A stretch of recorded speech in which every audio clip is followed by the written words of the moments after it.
My name is Mara Ellington, 29 years old. At 2:47 p.m., my phone lit up in the middle of a budget review, a blue bubble that made the air go thin. Lucas, babe, we are pregnant. Can't wait to tell you everything tonight. For 10 full seconds, the conference room dissolved into soft focus, just coffee rings and the sound of my own pulse. We'd been together 4 years, living together for 2, planning trips with little someday baby names tucked between tapas and train schedules. I typed with shaking hands. Me. OMG, this is incredible. I love you so much. Can't wait to celebrate tonight. I left work early with a ridiculous grin, stopped for sparkling grape juice, the expensive bottle they keep behind real champagne, so you have to ask for it, 2 dozen roses, and a stupidly tiny pair of baby shoes, because apparently my brain had already started nesting. At home, I lined up candles and the shoes like punctuation marks on the counter. He was late. Traffic, I figured. He'd want to make it special. While I waited, I did the thing people do when they're so happy they can't hold it. I opened Instagram. Not to post, just to peek. Lucas hadn't shared anything, but Rochelle, Natalie's best friend, had. A photo from 2 hours ago. Natalie Barnes in a sunlit kitchen, mascara perfect, grin brighter.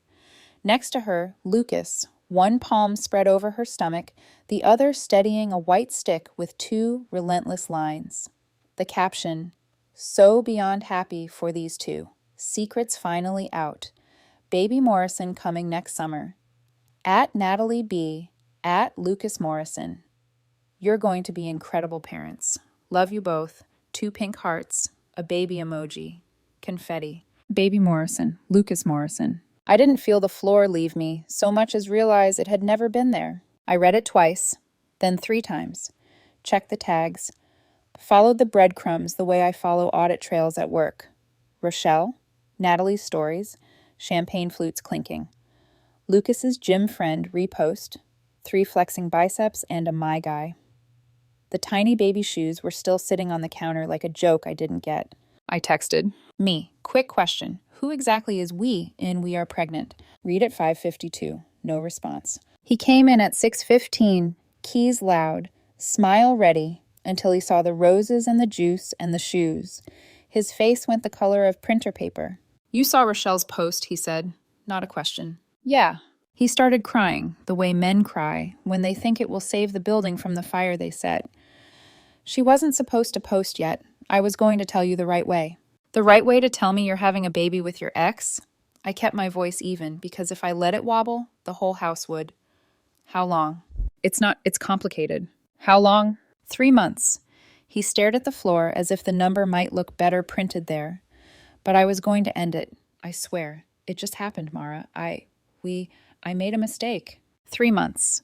The same 3 months we booked flights to Spain and argued about whether we could squeeze Seville into the itinerary. The same 3 months he kissed me goodnight and said, "I love you," like those words could outvote physics. "Are you keeping it?" The question felt like gravel. "Yes," he swallowed. "She is." "Does Natalie know you're not single?" "Yes, she knows about you, but I'm not leaving you." He took a step toward me, palms up like peace. "You're the one I want to build a life with. This was a lapse. We can make it work. Plenty of blended families do. You would be such a good stepmom." I laughed because the other option was breaking. "Stepmom to the baby you made with your ex while telling me we were someday soon?" "It's not like that." "It's exactly like that." I pointed to the hallway. "Pack a bag. You can stay with Rochelle or whoever still believes you're a good man with a scheduling issue." "This is my apartment too," he said, reaching for indignation like a coat he barely fit. "You can't just—" "The lease is in my name." I lifted it from the folder on the counter and slid it across like a verdict. "You pay half. That's it. Take what you need for the night, and we'll arrange the rest like adults." Tears again. Promises in a tangle. "Mara, please, think about the baby." "I am," I said, "and I'm thinking about the woman carrying it. She won't be me." He left with a backpack and a look I couldn't translate. The door clicked, and the quiet felt like a brand new sound. I stood among the candles, blew them out one by one, and stared at the baby shoes until they blurred. Then I did something petty, maybe stupid, definitely clarifying. LinkedIn, Natalie Barnes, brand director at a sleek agency with kombucha on tap, office address in the footer, public as pride. I ordered the big congratulations basket, balloons fat with helium, chocolates, bath salts, a stuffed giraffe with #1 mom stitched into its foot. The card read, "Congratulations on your upcoming motherhood, Natalie. So exciting that you and Lucas are expecting. Wishing you both all the best as you start your family together. Take care of her. She'll need all the support she can get." The ex-girlfriend. When the courier asked for a sender name, I smiled without humor. "You can put M. Ellington. She'll understand." I also sent a second, smaller arrangement to Lucas's startup front desk. Nothing dramatic, just a tasteful note. "Congrats on fatherhood, Lucas. Rooting for you to step up." If his workplace was the kind of "we're a family" office with beanbags and beer taps, they'd either toast him or talk. By lunch the next day, my phone was a forest fire. Rochelle called from a different number. I let it ring to ash. Natalie left a voicemail so shrill it threw off my transcription app. I had ruined everything and destroyed an innocent man's life. Innocent? Lucas had stood in a photo with his palm on her belly while the internet clapped. A text from an unknown number came in at 1:12 p.m. Unknown. Did she ever cheat before? Just trying to understand what I'm walking into here. Evan. Natalie's current boyfriend. Or former. The timelines of liars always look like melted clocks. That night, as I boxed his extras, hoodies, protein powder, spare chargers, I kept finding things with our future still stuck to them.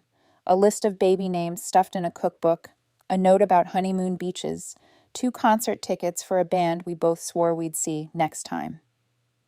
I sat on the kitchen floor with all of it and let myself have 10 full minutes of ugly, undignified crying. Then I stood up, wiped my face, and moved the tiny baby shoes into the box with the roses, both brown now. Tomorrow I'd change the locks. Tonight I would sleep on the couch with the lease on my chest like armor. My phone buzzed one more time. Sandra, Natalie's mother, left a voicemail as if she were ordering brunch. "Sweetie, don't throw away 4 years over one little mistake. Let's talk like adults." I turned the phone face down, let the room go dark, and decided something simple and sharp. I wasn't going to be anyone's plan B, anyone's wallet, anyone's step anything to a lie. If heartbreak has a smell, it's whatever air is left after you change the locks. 2 days later, Lucas came back for his things, but not alone. He showed up with a whole entourage. Natalie, visibly pregnant and somehow still camera ready. Rochelle, phone already recording. And Sandra, Natalie's mother, clutching her purse like she was walking into a courtroom she planned to preside over. They didn't knock. They arrived. "Sweetheart," Sandra began before the door even closed, "I know you're hurt, but throwing away 4 years over a little mistake—" I cut her off. "A little mistake?" I gestured toward Natalie's stomach. "That's not a mistake. That's 9 months of intention." Natalie's hand went to her stomach like I'd cursed her unborn child. "We didn't come here to fight, Mara. We came here to talk like adults." "Perfect," I said. "The adult thing to do would have been not to cheat. Boxes are by the door. Take them." Lucas stepped forward, hands out like I was a wild animal. "Mara, please, don't do this. This doesn't have to end ugly." "It already did," I said. That's when Rochelle jumped in, filming like she was directing a reality show. "Just so we're clear," she said, camera trained on me, "you're kicking out a man who's about to be a father?" I turned to her lens. "Correction, a man who got his ex pregnant while living with me." Rochelle lowered the phone, expression flickering. She wasn't expecting me to give her soundbite away before she could edit it. Lucas tried again. "Nat and I, it wasn't serious. It was physical. A mistake. You're the one I love." "Then you should have used protection," I said. "Seems like you forgot how to protect anything. Me, our home, your integrity." Natalie stepped in front of him, voice trembling but rehearsed. "Lucas and I aren't trying to replace you. We just thought maybe you'd want to be part of this. You'd be such a good stepmom." "Step what?" I laughed. "I'm not raising the child you two made while lying to me." "You're being selfish," Sandra snapped. "Think about the baby. It deserves stability, 2 incomes. You make good money. Lucas is between jobs." "Hold on," I said. "Between jobs?" I looked at him. "You got fired?" He looked down. "That basket you sent, it blew up at work. HR got involved. Said the drama was a distraction to the company culture." I blinked. "So, let me get this straight. You cheated, got your ex pregnant, and now I'm supposed to feel bad that you lost your job because I told the truth?" Natalie's tone sharpened. "You didn't just tell the truth, you humiliated him. He's the father of my child. What kind of woman tries to destroy that?" The kind of woman who's done letting other people write her as the villain. Sandra started again, all motherly diplomacy. Sweetheart, you could still fix this. Lucas made a mistake, but you two had something real. Don't throw that away. I folded my arms. He threw it away 3 months ago. You could raise this baby together. It's a blessing if you think about it. You can't punish a child for how it was conceived. Oh, trust me, I said. I'm not punishing anyone. I'm just not signing up for a lifetime of consequences I didn't create.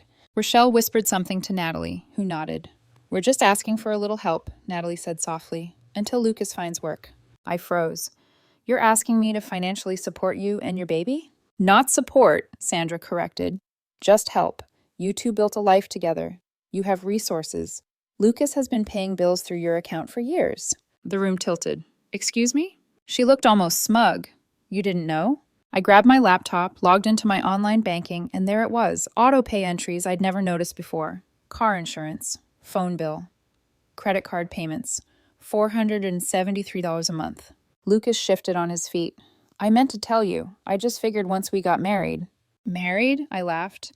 Lucas, you were planning a wedding while cross-training at someone else's uterus. He opened his mouth to argue, but I was already pulling up the settings. Click, cancel, click, cancel, click, cancel. Natalie gasped. You can't just... My phone's already off. Then maybe call your service provider and ask them for compassion, I said. Apparently you think people should pay for things they didn't cause. Sandra's tone turned sharp. You're heartless. My daughter came to you in joy, and you responded with cruelty. She came to me pretending her pregnancy was mine, I said. That's not joy. That's manipulation. Lucas rubbed his face. Mara, please, we can fix this. I'll go to therapy. I'll prove to you. Prove what? That you're capable of lying and multitasking? Natalie stepped between us again, tears streaming. You'll regret this, Mara. When you're alone and I have a beautiful family, you'll realize what you threw away. I stared at her. You didn't steal my future, Natalie. You just saved me from wasting it. I handed Lucas his final box, labeled neatly, shoes, chargers, pride. Get out. They hesitated. I opened the door. Neighbors peeked from across the hall. You heard her, one of them muttered. Out. Sandra huffed, muttering about ungrateful women and broken homes as they shuffled out, Rochelle filming every second. An hour later, Rochelle posted the video. A tight montage of me holding the door open, edited to look like I was screaming.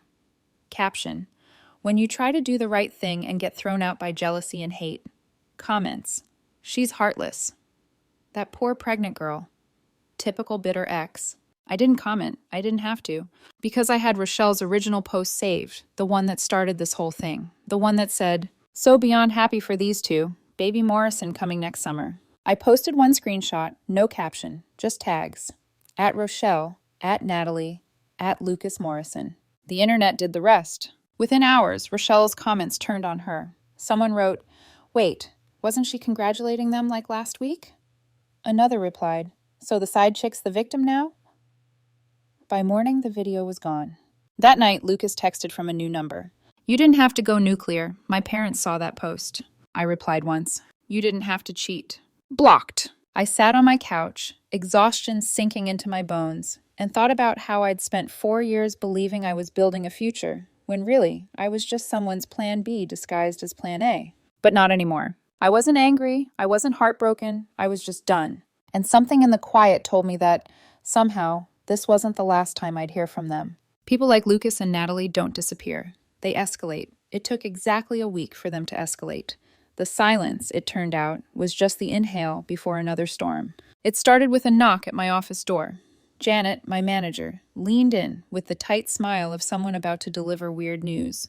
Mara, she said, do you have a minute? I followed her into HR, where a woman in a gray blazer gestured toward a chair. We received an anonymous complaint, she began, folding her hands. It accuses you of harassment and creating a hostile environment. Also something about... She looked down at her notes. Revenge porn. My laugh came out like a bark. Excuse me? She slid the printed email across the table. The wording was pure melodrama. A pregnant former partner is being targeted online by a bitter ex whose harassment has escalated to defamation and emotional abuse. She's endangering a mother and child's mental health. At the bottom was a grainy screenshot of Rochelle's edited video, the one she'd already deleted. I pushed the paper back. So, just to clarify, someone reposted their own fake video, then accused me of posting it? Janet snorted behind me. You can't make this up. The HR rep sighed. We looked into it already. The timestamps don't line up. Your social media is clean. We're closing the complaint, but maybe start documenting everything. This is bizarre, and bizarre tends to get worse before it gets better. She was right. That Friday morning, I walked into the parking lot and froze. My car was covered in shaving cream. Huge bubble letters scrawled across the hood and doors. Deadbeat. Step up. Real women don't abandon babies. It took a moment to sink in that they were accusing me of abandoning a child that wasn't even mine. The building's security guard met me halfway. Already pulled the footage, he said, handing over a USB. 3 women, hoodies, around 3 a.m. Cameras caught their faces when they looked up. One of them's the same girl from the TikTok thing, right? Rochelle, of course. I filed a report. The cop who showed up looked more exhausted than angry. Ex-drama, he guessed. She's pregnant, I said, but not with my boyfriends. Well, not anymore. Her and my ex are the problem. He blinked. You lost me halfway through, but okay, we'll log it. 2 nights later, I was grocery shopping when I saw them. Natalie, belly unmistakable now, and Lucas trailing behind her with a cart full of bulk snacks. I ducked into the cereal aisle, praying they'd pass. But life has a sick sense of humor. Mara, Natalie's voice sang out. Wow, what a coincidence. I turned, keeping my tone civil. Hey, excuse me. She moved her cart to block mine. This is what you forced me to do, she hissed. Shop at discount stores, generic brands, all because you can't let go of your pride. It was a perfectly ordinary grocery chain. I bit back a laugh. Natalie, you're pregnant by him, I said, nodding toward Lucas. You left me out of this the second you texted we are pregnant. I didn't abandon anyone. She widened her eyes, tears ready on cue. You're so cold. Don't you have any compassion? For you? Not anymore. A woman nearby, older, paused mid-apple inspection. Honey, are you all right? Is she bothering you? She asked Natalie. And Natalie, Oscar-worthy, sniffled. She abandoned me while I was pregnant. The stranger's expression sharpened. You did what? She asked me. She's pregnant by him. I pointed to Lucas, who suddenly found the floor fascinating. She cheated on me, got pregnant, and now they want my money. The woman looked between us, then shook her head. Sweetheart, she told Natalie, you made your bed. Let this poor girl shop in peace. I almost hugged her. Natalie's mouth fell open. I pushed my cart past them and left before she could find another audience. By the time I got home, my phone was blowing up again. Text from Sandra. How dare you call the police on Rochelle? She was just expressing frustration. You've made my daughter's life impossible. You should be ashamed. She's on bed rest from stress. I typed, then deleted my first 3 responses. Finally, I sent one line. Being friends with a pregnant woman doesn't make you immune to vandalism charges. Blocked her number after that. But even silence has a cost. Because Sunday morning, my email pinged with a new message. Subject, financial obligations. From Lucas Morrison. Mara, I know you're angry, but this situation affects all of us. Natalie's insurance lapsed when you canceled those auto pays. We're struggling. You earn more than I do. Maybe you could help cover prenatal costs. $500 a month until the baby's born? You know I'll pay you back when I'm working again. Think about doing the right thing. I stared at the screen until the words blurred. He actually thought I'd bankroll his mess like it was a group project. I forwarded it to Marcus, my lawyer friend. His reply came fast. LOL. No legal leg to stand on. Keep it for evidence. Start a paper trail toward a restraining order. 2 nights later, I came home to an envelope slid under my door. No return address, no note, just ultrasound photos. I felt my stomach flip. Not from sentiment, revulsion.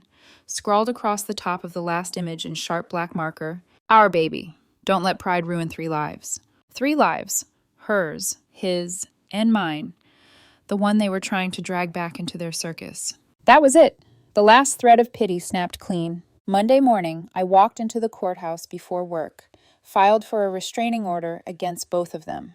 The clerk didn't even blink when I explained why. Apparently, pregnant exes with entitlement complexes wasn't new territory. I handed over the stack of screenshots, bank statements, HR complaints, vandalism reports, and emails.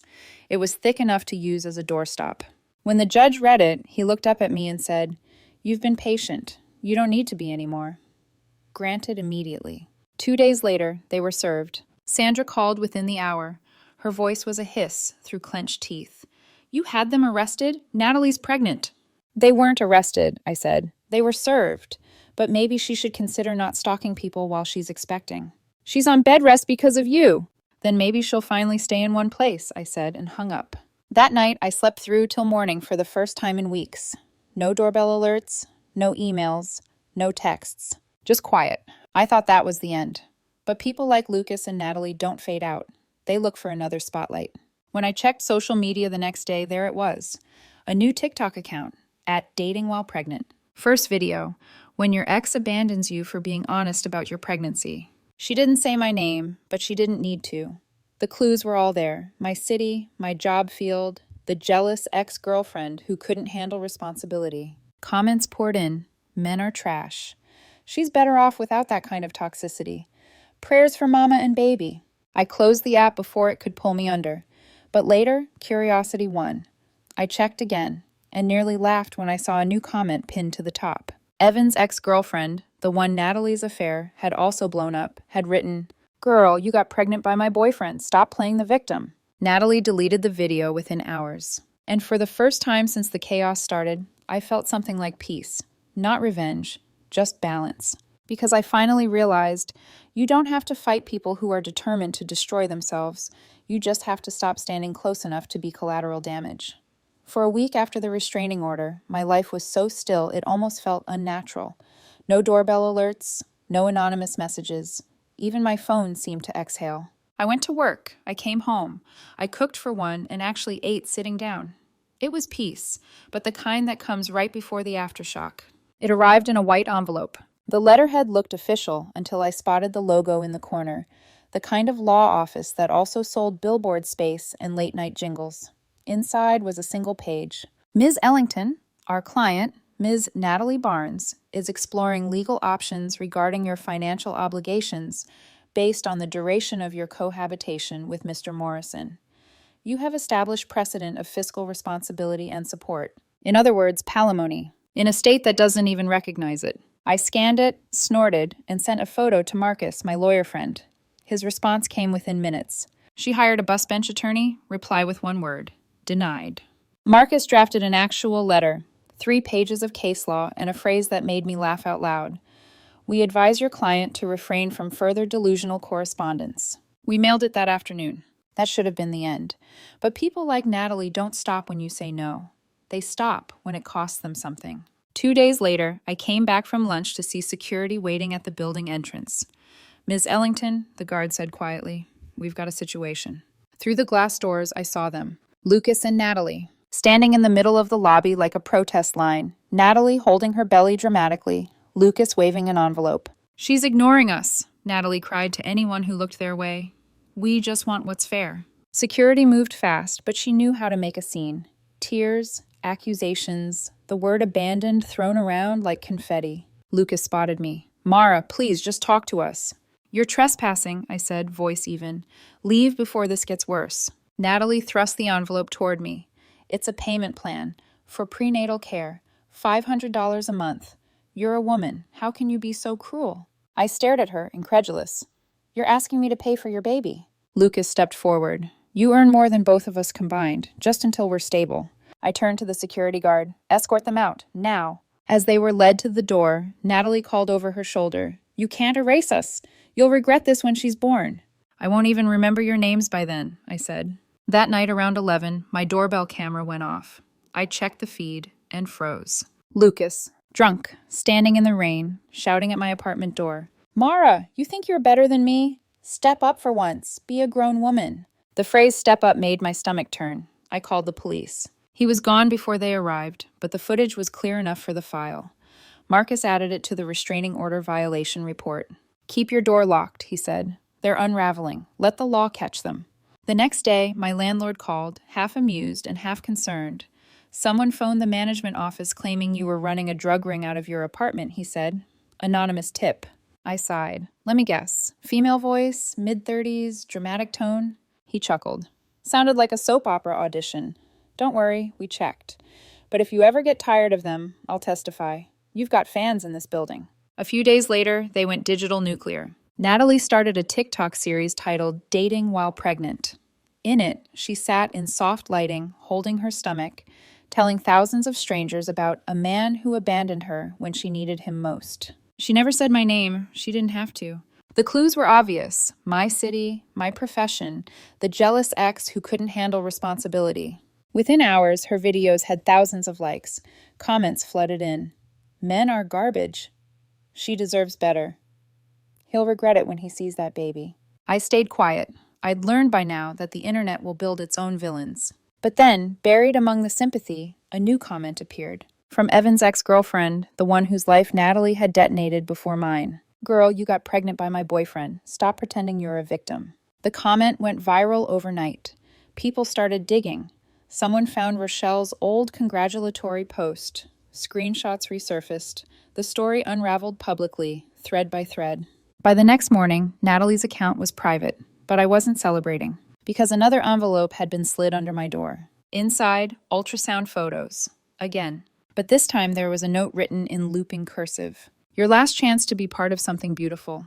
Don't let pride ruin 3 lives. 3 lives. Hers, Lucas's, and apparently mine, if I dared to keep ignoring them. That was the line crossed, not because of the threat, but because of the delusion.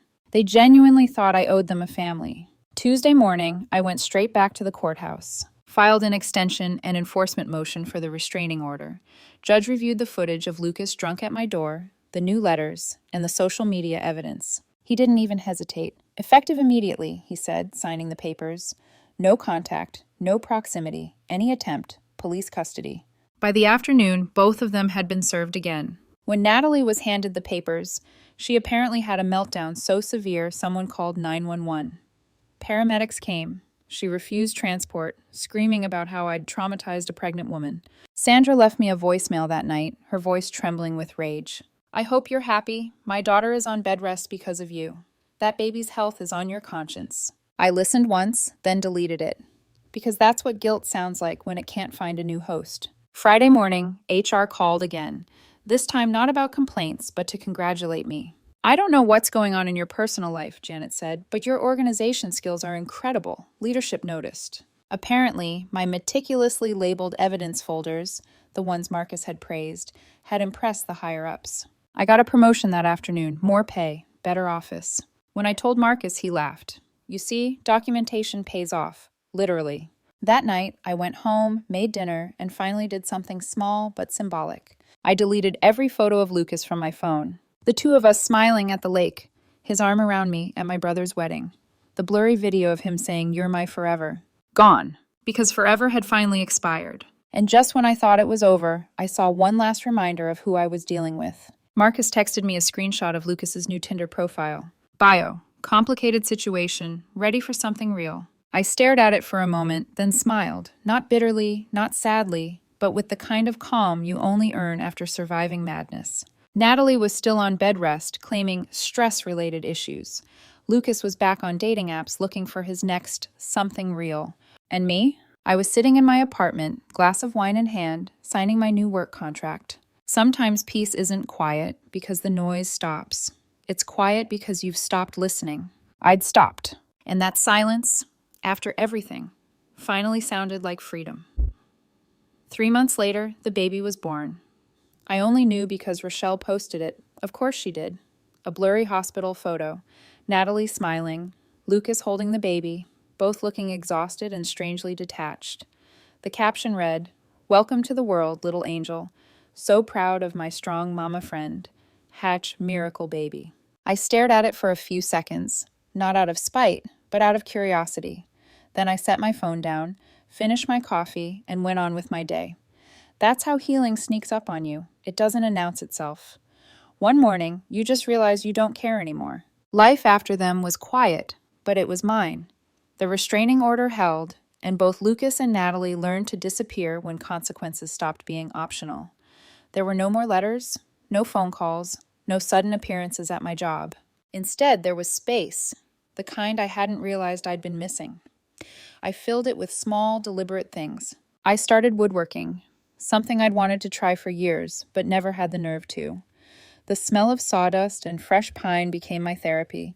Each measured cut a reminder that I could still create something straight out of the wreckage. I went to therapy too. Not because I was broken, but because I wanted to make sure I never mistook chaos for passion again. I worked hard. I earned another promotion. Janet called it poetic justice, but I just called it earned peace. My lawyer friend Marcus texted me one afternoon. Saw Natalie's name pop up in a local docket search. Misdemeanor violation. Filed late payment on her probation fines. Looks like she's still making waves. Lucas, I replied. New city. Different woman. I saw his Tinder profile last week. Complicated, but loyal. Some people never change. I laughed, not bitterly, but with the detached amusement of someone who finally sees the pattern instead of the person. People like Lucas and Natalie don't fall in love. They recruit. And the moment you stop playing, they just move on to the next volunteer. One morning, I got an email from a mutual friend, someone who'd known all three of us, but wisely stayed out of the chaos. Hey, Mara, just wanted you to know you did the right thing. Natalie's blaming Lucas for everything now. Says he tricked her and promised stability. He's been missing for weeks. Probably left her. Anyway, just thought you should hear it from someone who remembers how bad it got. I read it twice, then deleted it. It wasn't satisfaction I felt. It was clarity. Because the truth is, I didn't need revenge. I'd already won the moment I chose myself. 6 months later, on a random Sunday morning, I woke up to sunlight streaming across the floor and realized it was the first anniversary of the text that had started everything. Babe, we are pregnant. I remembered that version of me, the one with sparkling grape juice and baby shoes lined up like hope on the counter. She'd thought she was standing at the beginning of a family. She didn't know it was the start of a fire. But she survived. She built something stronger in the ashes. A few weeks after that, I was asked to speak at a career mentorship event for women changing paths later in life. When it was my turn, I told the audience, sometimes you think you're building a future with someone, but really, you're just laying the foundation for yourself. Don't ever apologize for walking away from people who expect you to burn so they can stay warm. The room went quiet. Then someone clapped, then another, and then a woman in the back, middle-aged, tired eyes, stood up and said, "Thank you, I needed to hear that." I smiled, because once I'd needed to hear it too. That night, I went home, lit a candle, and opened the drawer where I'd kept the last remnants of that time. Old legal documents, screenshots, and the ultrasound photos Natalie had shoved into my life. I looked at them one last time, then fed them into the shredder. The sound was clean and final. No ceremony, no tears, just the quiet satisfaction of closing a chapter that had stayed open too long. A few months later, I got one more email from Marcus. Restraining order expires next week. Want to renew? I thought about it. Then I typed back. No need, they've moved on, and so have I. I hit send and leaned back in my chair. Because I finally understood. Forgiveness isn't letting them off the hook. It's cutting the rope that kept you tethered to their mess. And the best revenge isn't loud. It's living so peacefully that the people who tried to ruin you have to wonder why their chaos never found you again. So now, when people ask if I regret any of it, the gift basket, the fallout, the legal mess, I tell them the truth. I don't, because I learned the most important thing about love. If someone truly values you, they won't make you audition for your own worth. And if they do, walk away before they hand you a script. These days, I keep the baby shoes in a small glass box on my bookshelf. Not as a reminder of what I lost, but of what I refuse to settle for. I don't need apologies. I don't need closure. I don't even need to know how their story ends. Because mine finally began.